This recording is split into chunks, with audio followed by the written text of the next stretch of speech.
Salut, bienvenue chez moi. Aujourd'hui, on voit un petit peu le bilan de 7 ans que ça fait. C'est la vieille phrase en français là, 7 ans que ça fait. Euh, 7 ans que je vis ici en fait, en autonomie. Ça veut dire, ça veut dire en autonomie.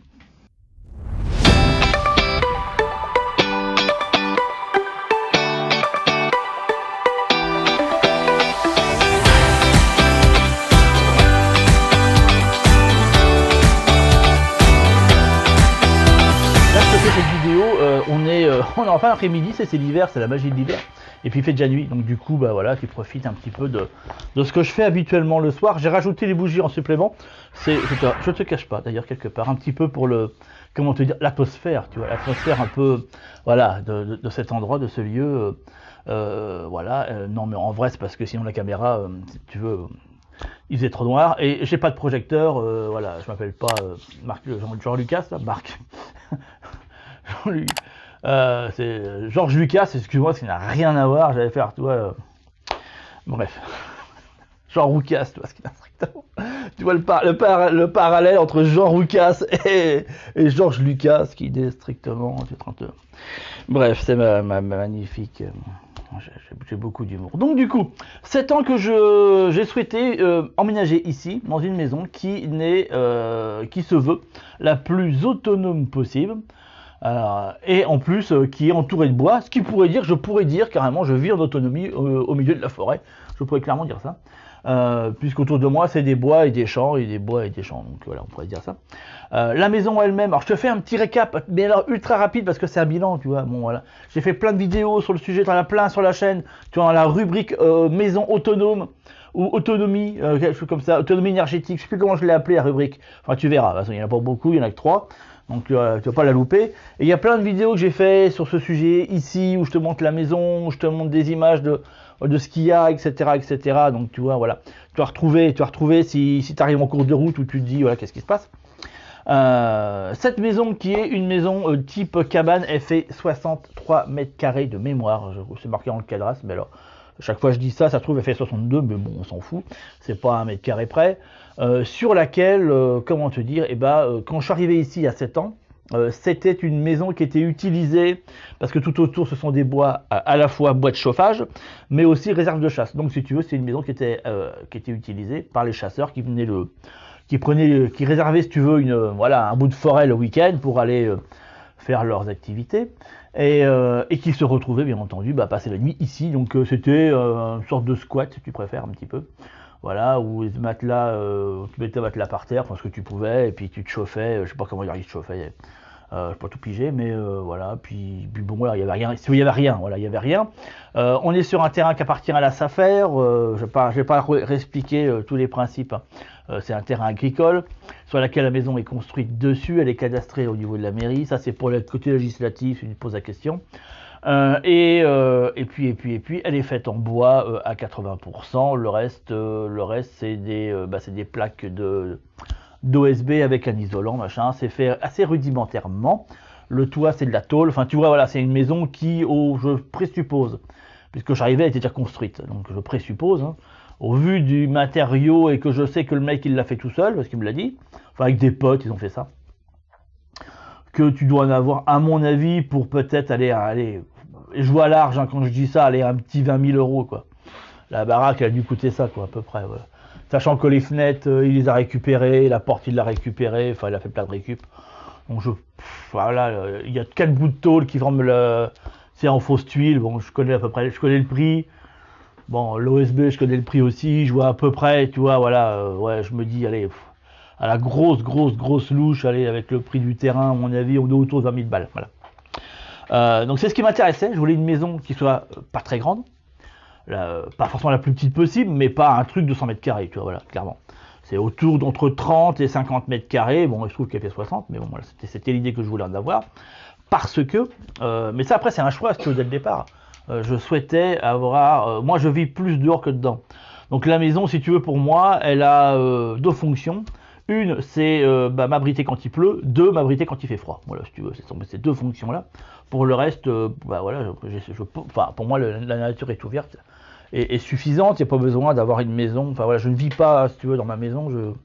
Je vis plutôt dehors. Donc, bon, Je n'ai pas besoin d'un habitat extrêmement grand. Et en plus, je n'aime pas accumuler des choses. Donc j'ai très peu de choses.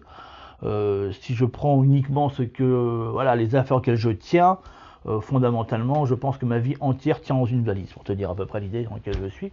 Donc il n'y a pas grand chose, tu vois. Après, c'est des trucs, j'ai envie de te dire, voilà, qui peuvent rester.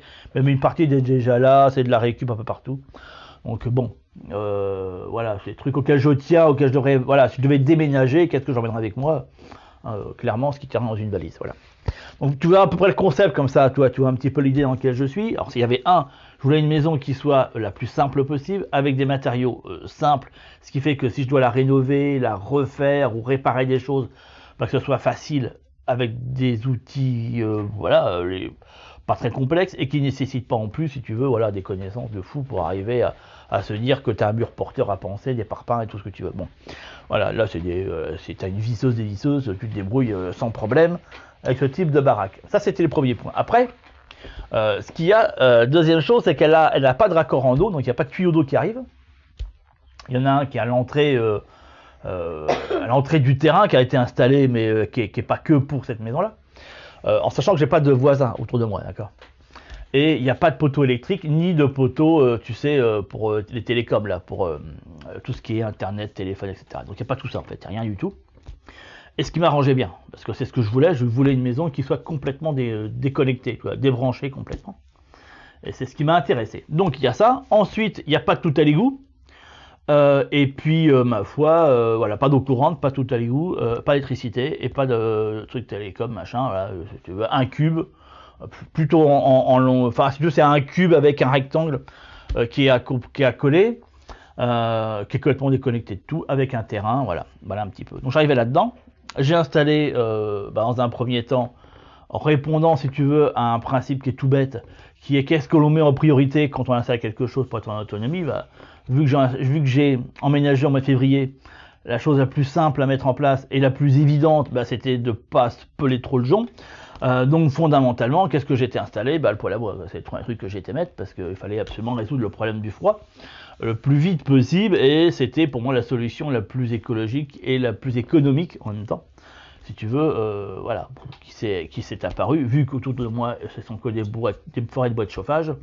Autant dire que voilà, le bois est vite trouvé, il est à 300 mètres de chez moi. Donc c'est pour que le circuit, dans un concept de circuit court, on est, alors je ne peux pas être plus court, hein, clairement, après, si tu veux, il faut aller taper les tuyaux de la commune.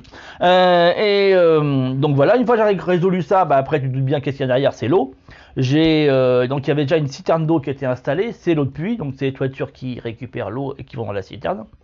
Et après l'ensemble est potabilisé, et mon système, je voulais un système simple, qui tombe pas en panne, où j'élimine un maximum de pannes, un maximum de process, de trucs à changer, de machins, de filtres, de trucs à nettoyer, à vérifier, voilà. Donc j'ai voulu virer tout pour aller à l'essentiel, qui est avoir une eau potable, et c'est pour ça que le système Berkey est apparu pour moi une évidence, parce que c'était le système le plus fiable et le plus facile à mettre en place, voilà, sans devoir taper tous les 36 du mois des filtres neufs, des joints, des machins, tout ça. Voilà. Donc l'eau a été pareil. Si tu veux, ça a été quasiment entre 15 jours et 3 semaines plus tard, l'eau était installée. Électricité, c'est vraiment quelque chose que j'ai installé vraiment à la fin. Alors ça s'est fait pratiquement un peu plus de 6 mois plus tard, si tu veux, où j'ai installé un premier système où j'avais à peu près 10 watts, qui allumait la lampe que qu'elle a en fait, uniquement. Puis après, par la suite, j'ai installé un ballon un peu plus grand. Maintenant, j'ai l'électricité dans toutes les pièces. C'est du 12 volts, comme ça tu le sais. Il n'y a pas de 220. Le 220, je l'ai avec un onduleur. Avec des batteries qui sont, et voilà, et en hiver, bah, j'ai un peu moins de lumière qu'en été, bien entendu, parce que c'est pas, j'ai pas voulu mettre un système très onéreux. Donc en panneau solaire, bah, j'ai 250 watts, voilà, c'est à peu près le principe. 250 watts, je m'éclaire ici, je charge les appareils électroniques, comme le téléphone que tu vois là. Et puis, ma foi, voilà. Et puis alors, pour finir, après, pour continuer, l'évacuation d'eau, c'est un système d'eau grise que j'ai installé. Les toilettes, c'est les toilettes sèches, donc comme ça, on résout le problème de la flotte. Et puis, avec des bacs de compostage qui sont dans le jardin. Et puis, j'ai mis en place, bien entendu, mais vraiment à la fin, toi, c'est vraiment à la fin, bah, la partie autonomie alimentaire. sur laquelle j'ai installé dans un premier temps le potager et le verger qui est intégré dans le potager. Comme si tu suis un peu mes vidéos autour de l'holisticulture et la technique que je défends au niveau de l'holisticulture, voilà, potager et verger intégré, c'est ce que j'ai mis en place. Voilà, et ça s'est fait vraiment à la fin. Voilà. Donc si tu veux, si tu prends le principe, si tu prends tout le filage, je suis arrivé en février, il y a 7 ans, ici, et ça m'a pris une bonne année et demie pour tout installer. Et puis après, tu sais, si tu fais les travaux, tu sais comme moi, après, tu sais, tu as tous les éternels, tu sais, comment on appelle ça, là, les finitions, c'est les éternelles finitions qui, 10 ans plus tard, tu es encore en train de devoir finir le bout de machin. Donc voilà, donc après, sur le temps, c'est étalé, différentes finitions que j'avais loupées, qu'il fallait que je refasse, des peintures que j'avais faites, mais bon, voilà. Vu que j'ai voulu une peinture naturelle, alors, les pigments que tu vois là, la couleur que tu as sur les murs, ça c'est de la terre que j'ai ramené du Roussillon, donc c'est les pigments de la terre du Roussillon que j'ai utilisé, et c'est une peinture à la farine. Comme ça tu sais tout, hein. Voilà, j'ai fait ça comme ça, mais il y a eu des loupés, si tu veux, il faut que je la refasse, ça allait pas, bon bref, la couleur, on le voit, certains endroits tu vas le voir, c'est un peu plus foncé que d'autres. C'est pas stabilisé du tout, c'est peinture naturelle mais ça stabilise pas, et avec la chaleur du poêle à bois il y a des trucs qui sont ressortis, donc enfin bon bref, on s'en fout, la peinture est naturelle mais bon faut le savoir, voilà, il y a des petits loupés comme ça au niveau de la peinture. Bref, qu'est-ce que je voulais te dire, et puis c'est tout quoi, voilà, c'est tout, toi. Le système il s'est installé, j'ai vécu là-dedans et ça fait 7 ans que je vis de cette manière là, ici.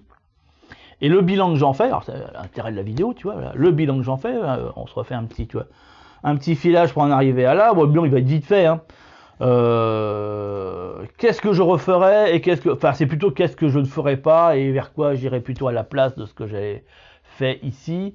Je suis beaucoup entouré d'arbres, ce qui fait que la connexion, alors je travaille avec la 3G, hein, d'accord, puisque je n'ai pas de connexion autre. C'est vrai que c'est le côté un peu pourri du truc, hein, ouais. C'est qu'il y a des jours où tu as de la connexion, tu as du réseau. Même pour téléphoner, pour bêtement téléphoner, il y a des jours, j'ai même pas une barre, quoi. J'ai une demi-barre, un quart de barre qui s'allume, et puis des fois c'est plein réseau. Ça dépend comment va le vent, comment le machin, donc et la 3G c'est la même. Donc pour avoir ça, j'ai une espèce de boîte où on téléphone dans la boîte et ça va en haut d'un arbre, parce que j'ai un arbre j'ai des tuyas qui sont assez hauts, qui sont dans le fond. Et donc j'ai mis un câble et puis tu vois là, je monte le machin, ça monte à 5 mètres et là je capte toute la vallée, tu vois. C'est l'astuce que j'ai trouvée parce que sinon j'avais ras le bol d'avoir constamment, tu vois, chercher le réseau dans la maison. Ça c'est le côté un petit peu enquiquinant qui pourrait être résolu, hein, mais après c'est amplifier un signal, etc. Tu connais le principe des signaux amplifiés, je vais pas te faire le schéma là-dessus. Et puis, ah oui tiens, je voulais te dire, si j'ai un frigo aussi. J'ai un frigo qui est des frigos qui s'installent dans les camping-cars, tu sais, c'est ce qu'on appelle les tri-énergie. Ça marche 220, 12 volts ou gaz. Voilà, donc moi ça marche sur gaz, que j'utilise de temps en temps, c'est pas forcément tout le temps, mais en tout cas je l'ai, voilà. Et puis pour chauffer les aliments, j'ai une gazinière, tout ce qu'il y a plus classique. J'aurais pu, c'est le truc, tu vois, voilà, c'est le truc qui manque aujourd'hui. J'avais en plus le projet de le faire au départ, hein, c'était d'installer une cuisinière bois. Le truc, c'est comme c'est vraiment cabane, tu vois, parce qu'il n'y a pas de fondation, hein, c'est un plancher qui est posé sur des pilotis. Donc, concrètement, si tu veux, vu le poids d'une gazinière à bois, je pense qu'il n'y a pas à traverser le plancher, hein, c'était pas possible. Déjà, le poêle à bois, j'ai renforcé, si tu veux, autour du poêle à bois, j'ai fait des renforts pour pas que ça. Parce qu'en dessous, si tu veux, il y a ça, si tu veux, il y a la terre, puis il y a le plancher, hein, puis il y a ça de vide, tu comprends. Donc là, il a fallu que je... Parce que bon, il pèse son bonhomme, hein, et c'est un âne mort, ce machin-là. Hein. Faut être à deux pour le porter. Je sais pas, il doit faire peut-être plus de 50 kilos, un truc comme ça, quoi. Donc une cuisinière bois, on dépasse largement. Donc faut quand même les fondations qui tiennent le truc. Donc la gazinière gaz classique restait quand même très légère, et voilà, elle pèse pas grand-chose. Donc c'est une question de sécurité, si tu veux aussi. Mais c'est vrai que dehors, j'avais pour idée de faire une sorte de roquette, un truc comme ça pour l'été, un peu abrité. Voilà, ça c'est les projets à venir que je pourrais mettre en place. Donc, il faut que je réfléchisse à voir quand éventuellement je l'ai fait ou pas. Donc, bref, au niveau de l'eau, je m'en sors très bien. Sauf à deux moments. Il y a deux moments où c'est caca. C'est en plein hiver quand vraiment il commence à geler et puis que ça fait 2-3 heures qu'il gèle. Ce qui fait que la cuve en elle-même, quand elle gèle sur les côtés, ça va parce que l'eau coule toujours. Si au bout de 2-3 jours il y a encore des gelées, si tu veux, l'entièreté de la cuve et bah, ça fait un gros glaçon et là il n'y a plus d'eau qui coule. C'est la fin, quoi, comme on dit. Donc j'ai une autre barrique bon, qui est un peu plus à l'abri, qui des fois arrive à tenir 2 jours de plus. Mais si ça s'éternise pendant 15 jours, là c'est un peu tendu, tu vois. Voilà. Donc généralement j'ai pas d'eau quand il fait tous les ans à l'époque de février, si tu veux, autour de ces eaux-là, voilà, ces eaux-là. Pendant une petite semaine, j'ai pas d'eau. Il faut que je me débrouille autrement. C'est ce que je fais, je me débrouille autrement. Donc j'ai une semaine sans eau. Je pourrais, si tu veux, monter un système qui permet d'éviter ce principe-là. C'est juste que le coût du système, vu que ça, et tu veux la pénibilité qui est en rapport, c'est pas très rentable de le faire. C'est juste ça, voilà. Bon, je le dis. Et par contre, c'est là où c'est plus antiquinant, et c'est là-dessus que je suis en train de travailler en ce moment. C'est plutôt sur l'été. Et là, ça fait 2 fois, ça m'arrive. 2 fois en été, s'il n'a pas plu pendant 1 mois, et là je me retrouve avec la cuve à sec. Et là ça fait quand même 2 fois où ça m'arrive, à cause des 2 canicules qu'on a connues, et il y a de fortes tendances que ça continue sur le même principe pendant un paquet de temps. Donc il va falloir que, bah, c'est tout con que j'investisse dans d'autres cuves et que je les raccorde les unes les autres, pour augmenter tout simplement la capacité. Bien que le reste du temps, la capacité de la cuve me suffit, hein, il n'y a pas besoin de plus. Mais c'est vraiment, voilà, vu que ça fait quand même, voilà, l'été ça fait quand même 2 mois, là, voilà, je peux passer facilement enfin, s'il ne peut pas pendant 1 mois, ouais, là c'est chaud. Donc je peux rester comme ça pratiquement 3 semaines sans eau, ça peut être un peu enquiquinant, en espérant que, généralement, voilà, au bout d'1 mois et demi, il se met quand même à pleuvoir, mais après il faut que ça remplisse, tu comprends, c'est toujours le même principe. Donc ouais, voilà, toi, voilà, mon bilan par rapport à l'eau, c'est faut pas hésiter à mettre des cuves, malgré le prix que ça coûte. Et là j'en suis là, tu vois, voilà. Je savais que s'il y avait des canicules, j'étais dans le caca et on y est, quoi. Et puis là en plus elle s'allonge, donc voilà. Ensuite, au niveau électricité, j'ai éliminé tous les trucs qui consomment, style frigo, là. Bon, il marche sur gaz, comme je t'ai dit, mais tout ce qui est télévision, tout ce qui est congélateur, tout ce qui est machine à laver, tout ce qui est lave-vaisselle, tout ce qui est micro-ondes, et je t'en passe des meilleurs, tout ce qui est fer à repasser, tu vois, pareil, voilà, tous ces trucs-là, j'ai à repasser. Tu sais, c'est les vieux fers qu'on met sur le poêle, que j'utilise pas, parce que je ne repasse pas mes vêtements. Mais j'en ai un, voilà, j'ai un fer à 90 ans, tu sais, où tu mets un chiffon humide autour. Enfin voilà quoi, mais donc tout ce qui consomme, ça a été dégagé, si tu veux, voilà, pour passer qu'à des appareils qui consomment très peu, parce qu'il était hors de question que je dépense, voilà, si tu veux, 10 ou 20 000 balles dans une installation électrique. Donc voilà, et l'objectif était quand même que j'arrive autour de 2000 € par système. Voilà. Le système d'eau, ça m'a coûté à peu près 2000 €. Le système électrique, on va s'en approcher à peu près pareil. Et puis voilà, tu vois, voilà. Et c'est pas encore finalisé, hein, il y a encore plein de trucs. Les câbles ils sont un peu volants, il faut encore que je mette des gaines, machin. Enfin, tout ça c'est des coûts, hein. Et le système électrique, j'ai encore des relais à rajouter, des petits machins. Donc à la fin, j'arriverai certainement à ça. Tu vois. Mais c'est correct, à mon sens, voilà, toi, ça te fait un système à 4000 balles qui permet de pouvoir gérer l'eau et l'électricité. Et puis l'histoire, elle est faite et ça passe. En été, j'ai du tout le temps. Et en hiver, effectivement, il y a des moments, quand c'est très brumeux, comme c'était le cas aujourd'hui, là, tu vois, le panneau solaire, là, il fait un peu la tronche. Là, la batterie, je tape dedans. Si ça reste 2-3 jours comme ça, on finit à la bougie. Voilà. Bon, il faut le savoir, c'est juste ça. Donc, ça nécessite à vraiment augmenter le nombre de panneaux, et mais vraiment significative. C'est pas aller juste les doubler. Là, pour le coup, c'est les quadrupler. Après, encore une fois, tu vois, faut voir le nombre de temps non ensoleillés par an qui correspond au fait que j'ai moins d'électricité par rapport au coût. Pour l'instant, je suis plutôt sur le fait d'utiliser les bougies. Voilà. Pour moi, si tu veux, la différence entre coût et cette petite durée en fait dans l'année me fait dire que non, je vais pas investir pour autant, parce que ça me fait rajouter 6 panneaux de plus sur le toit, et donc ouais, voilà, tu vois, plus les câbles qui vont avec, parce que les câbles, il faut faut changer toute la câblerie, hein, parce que tu augmentes l'intensité. Donc par contre, c'est qu'en courant continu, les câbles sont beaucoup plus épais, donc tu arrives à des sommes quand même assez importantes au mètre. Tu peux être facile à 30-40 € le mètre. Voilà. Bon, quand tu vois qu'il faut faire des fois 5-6 mètres, tu as compris un peu le chantier. Puis il faut les allers-retours en plus. Donc, bon, bref, je vais faire les détails. C'est pas le sujet de la vidéo, mais c'est juste. Voilà. Après, toi, c'est des calculs comme ça, un peu d'apothicaire, où tu cherches un petit peu à savoir où tu en es. Et pour finir, donc l'électricité, voilà, c'est tout. Il y aura quelques modifications, mais sans plus. C'est vraiment, si tu cherches à faire mettre des trucs comme ça en place, c'est vraiment tu te calques sur ce qui se fait dans les camping-cars. Et puis, parce que c'est la même chose en fait. C'est un peu un camping-car, mais il n'y a pas les roues. Voilà, dans le système d'eau, électrique, c'est le même process. Au niveau du jardin potager, j'ai un peu moins de 1000 m², j'ai 800 m², et donc je suis autour de cultiver à peu près 450 m² cultivés. Donc la moitié moins, mais le reste c'est la maison, c'est les chemins, enfin t'as compris, voilà. En termes de légumes, sur la saison potagère, je n'ai pas besoin d'acheter aucun légume, il y a tout ce qu'il faut, sans problème, sachant que moi ici, la pleine saison démarre à partir d'avril et s'arrête un petit peu avant les gelées. Après, sur la basse saison, qui va être d'octobre jusqu'à début avril, en passant par tout l'hiver, là je vais être en grande partie sur de la conservation, sur certains légumes, mais pas tout, parce que là après il faut passer sur il faudrait que j'ai beaucoup plus de place et beaucoup plus d'installations telles que serre, châssis, etc. J'ai qu'une serre, mais il en faudrait plusieurs pour vraiment combler complètement l'hiver. Mais mine de rien, ça me permet sur à peu près 5-6 légumes de pas mal compenser l'hiver, pas mal compenser. Ça pourrait suffire, c'est juste qu'à un moment donné, il y a un manque de diversité qui fait que ça vient vite gonflant de bouffer toujours la même chose. Tu vois. Voilà, c'est plutôt une côté psychologique où ça bouffe, ouais, de se dire, enfin ça bouffe le fait de bouffer. Enfin, ça te bouffe la tête de te dire, ça fait une semaine qu'on bouffe la même chose, ça commence un peu à... Voilà, mais sinon c'est faisable et ça remplit. Alors pour éviter ça, il faudrait que je double la surface, ce que j'ai pas la possibilité de faire.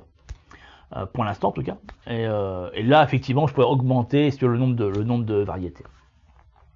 Donc quelque part oui, je cultive des légumes, j'ai une alimentation autonome en légumes, on peut dire à quasi 100% à l'année. C'est pas totalement vrai parce que parfois, je sais pas comment t'expliquer, mais des fois il y a des trucs que je cultive pas, tu vois. Par exemple, le piment je le cultive pas, aubergine je le cultive pas parce que je suis pas dans la région qu'il faut, et c'est une autre vidéo. Donc voilà, je suis parfois amené à les acheter. Enfin, tu vois, voilà. Donc t'es jamais vraiment à 100%. Puis des fois, les trucs qui foirent un peu, tu te dis bon, je vais les compenser derrière. Parce qu'il y a des saisons où t'as vu cette année, les tomates c'était compliqué. Tout le monde, il y en a plein de gens qui n'en ont pas eu. Moi, j'en ai eu suffisamment, mais ça aurait pu ne pas suffire si tu veux. Voilà, bon. Et peut-être qu'il a fallu compenser derrière ou pas. Après, c'est des choix, hein, d'accord. Par contre en fruits, j'ai juste des fruits pendant la saison qui est en rapport avec le fruit en lui-même, et généralement ils sont mangés rapidement parce que voilà, il n'y a pas non plus 1 million d'arbres. Donc là par contre au niveau des fruits j'y suis pas du tout, mais c'est dû essentiellement à la surface, c'est un problème de surface plus qu'un problème technique, hein. Bon, parce que la technique reste la même. Quand tu sais, tu arrives à avoir des pommes sur un pommier, tu sais en avoir sur 3, sur 4, sur 5, sur 10, enfin j'ai envie de te dire après. Le principe est le même partout. Là. C'était vraiment pour faire un tout petit bilan comme assez long. Oui, ça va faire une bonne vingtaine de minutes là. Mais sur cette partie-là, c'est vrai que la partie la plus complexe du système, c'est la partie alimentaire. C'est vraiment celle qui prend le plus de temps parce qu'il faut la travailler. C'est celle qui est la plus complexe, vraiment. Qui nécessite, si tu veux, comment te dire. Si on se dit dans tout ça, est-ce qu'il est nécessaire de se former? Clairement, sur la partie alimentaire, oui, il faut se former. Sans formation, si j'étais pas formé à ça, je sais pas comment je ferais. Enfin, clairement, il y a trop de trucs à connaître là-dessus, c'est ingérable. Sur le reste, tu te débrouilles avec des tutos, des machins sur le web. Tu arrives à trouver, à te débrouiller. La partie potager, alimentaire, non, clairement pas. Voilà, j'en ferai d'autres. Si tu veux d'autres vidéos sur le sujet, ou si tu veux que je détaille certains points, tu me dis dans les commentaires, je les lis tous. Oui, je sais, je n'y réponds pas, je n'ai plus le temps malheureusement de répondre à vos commentaires. C'est la raison pour laquelle je vous proposerai de temps en temps faire tu sais, la foire aux questions, la fameuse foire aux questions que tout le monde fait là. Je prends quelques questions là qui reviennent souvent et puis ils répondent, machin. Voilà, mais sinon je peux pas, il y en a trop. Tu vois, à un moment donné, faut que j'embauche et j'ai pas. Enfin bon, je suis pas Apple quoi, tu vois, j'ai pas des personnels avec moi, j'ai pas ni un building. Tu vois, l'OS100 c'est pas un building à Paris La Défense, tu vois, voilà, je suis tout seul à gérer tout. Le site, le machin, les vidéos, le montage, le son, je fais tout moi-même. Donc donné, il y a 24 heures de journée, je peux malheureusement pas tout faire. En tout cas, je lis vos commentaires et voilà, donc n'hésitez pas à m'en mettre et j'ai fait des vidéos auxquelles j'y réponds. Juste en dessous de la description, tu as un lien où tu peux cliquer dessus, ça t'amène sur une page pour te laisser ton email pour faire partie des contacts privés sur lesquels je t'échange régulièrement toutes les semaines, donc 3 fois par semaine, mes astuces, mes tutos, mes techniques et essentiellement en rapport justement avec la partie la plus complexe de l'histoire qui est la partie alimentaire, comment avoir un potager productif, comment avoir un verger productif et avoir des légumes à l'année, peu importe où on se trouve, dans le sud, dans le nord, et chaque coin, chaque fois est détaillé. Moi en ce qui me concerne, je suis dans le nord, en Île-de-France, je te dis à très très vite, ciao ciao.